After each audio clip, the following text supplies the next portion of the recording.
उत्तर प्रदेश के कई जिलों में मस्जिदों को तिरपाल से ढक दिया गया है। तर्क ये दिया जा रहा है कि मस्जिद पर रंग पड़ने से विवाद न हो जाए, इसलिए इसको देखते हुए प्रशासन ने ये कदम उठाया है।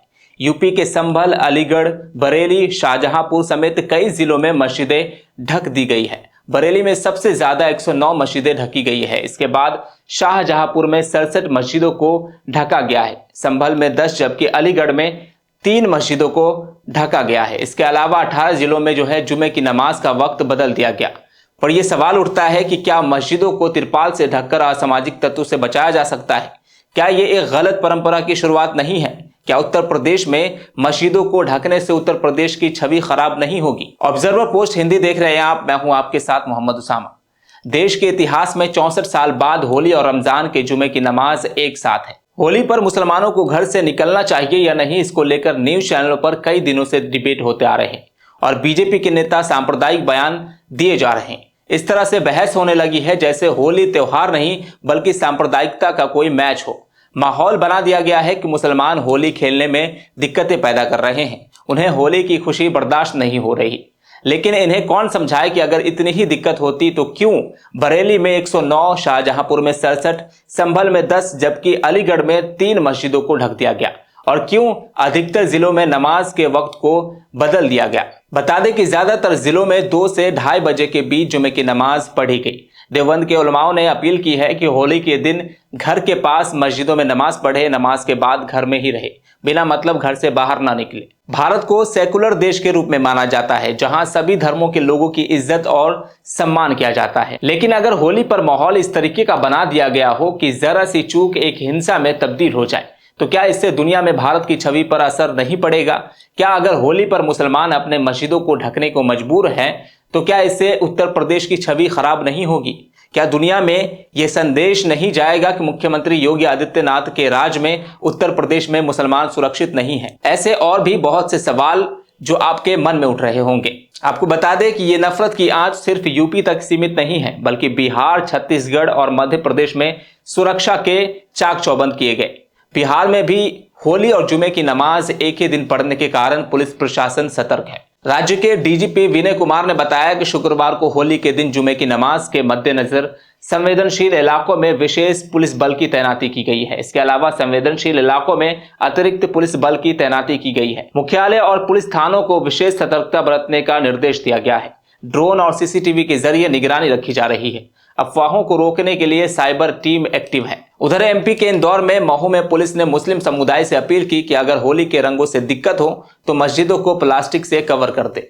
छत्तीसगढ़ में जुमे की नमाज के समय में बदलाव किया गया। होली के दिन मस्जिद में दोपहर 1 बजे होने वाली नमाज 2 से 3 बजे अदा की गई। बरेली में 5000 से ज्यादा जवान तैनात हैं। इसके बाद शाहजहांपुर में 1000 से ज्यादा पुलिस जवान दूसरे जिले से बुलाए गए हैं। संभल में ड्रोन से निगरानी की जा रही है। मानो ऐसा लग रहा हो पूर्वी लद्दाख की सीमा से भारतीय सेना के तमाम रेजिमेंट हटाकर संभल, शाहजहांपुर, अलीगढ़, पूर्णिया, कैमूर और हापुड़ जैसी जगहों पर तैनात किए गए हैं। इससे यही लग रहा है कि होली है या फिर कोई परमाणु बम गिरने वाला हो। पुलिस की इस तैयारी को आप होली की नजर से देखिए, फिर सोचिए कि होली का हाल ये किसने किया? क्या इससे पहले कभी होली नहीं खेली गई? क्या ये पहली बार है जब पूरे देश में होली खेली गई हो? आप एक बार अपने दिमाग पर जोर डालकर सोचिए कि क्या टेलीविजन और अखबारों के जरिए नफरत का जहर कहीं आपके दिमाग में तो नहीं घोल दिया गया? ऐसा इसलिए कह रहा हूं कि आप जरा इन टेलीविजन पर प्रसारित होने वाले न्यूज चैनल के हेडलाइन को देखिए। होली वर्सेस जुमा, मस्जिदों को तिरपाल से ढकने का क्या विवाद, जाने क्या है सच्चाई। ऐसा लग रहा है मानो होली कोई त्योहार नहीं बल्कि ये इंडिया और पाकिस्तान का बॉर्डर हो जहां युद्ध शुरू होने वाला हो और इसके लिए ये तैयारी की गई हो। अब जरा इस खबर पर नजर डालिए जहां लिखा है मस्जिद पर चढ़ गई पन्नी, चढ़ गया तिरपाल, अब जमकर उड़ाओ रंग गुलाल, पुलिस प्रशासन सब अलर्ट। मानो ऐसा लग रहा है कि होली का सबसे बड़ा दुश्मन मुसलमान ही है। अगर इस देश में मुसलमान ना होता तो आप होली में जमकर रंग गुलाल उड़ाते। अरे भाई, मुसलमानों ने ना पहले किसी को रोका ना अब रोकने वाला है। किस बात से दिक्कत है जरा सोचिए। इन खबरों से मुसलमानों के प्रति आपके दिमाग में कितना जहर फैलाया गया है। देश में चाहे कोई त्योहार हो या फिर चुनाव, हर न्यूज चैनल और अखबारों के हेडलाइन में हिंदू और मुसलमान की बात दिखी जाएगी।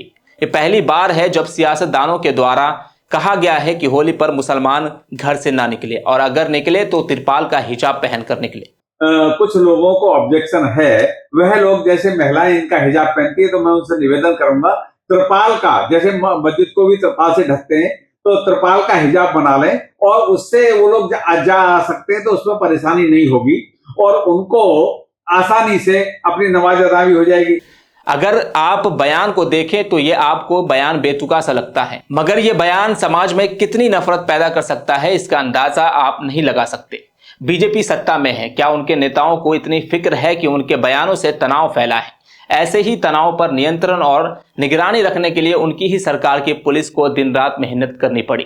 पुलिस के द्वारा सड़कों पर फ्लैग मार्च किया गया, अपनी होली छोड़ देनी पड़ती है। कोई अस्पताल में मुसलमानों के लिए अलग वार्ड बनवाने की बात कह रहा है, कोई होली के दिन घर से बाहर आने के लिए तिरपाल पहनकर आने का बयान दे रहा है। होली हो या ईद या फिर रामनवमी, हर त्योहार को मुसलमानों को धमकाने और चिढ़ाने के राजनीतिक अवसर में बदल दिया गया है।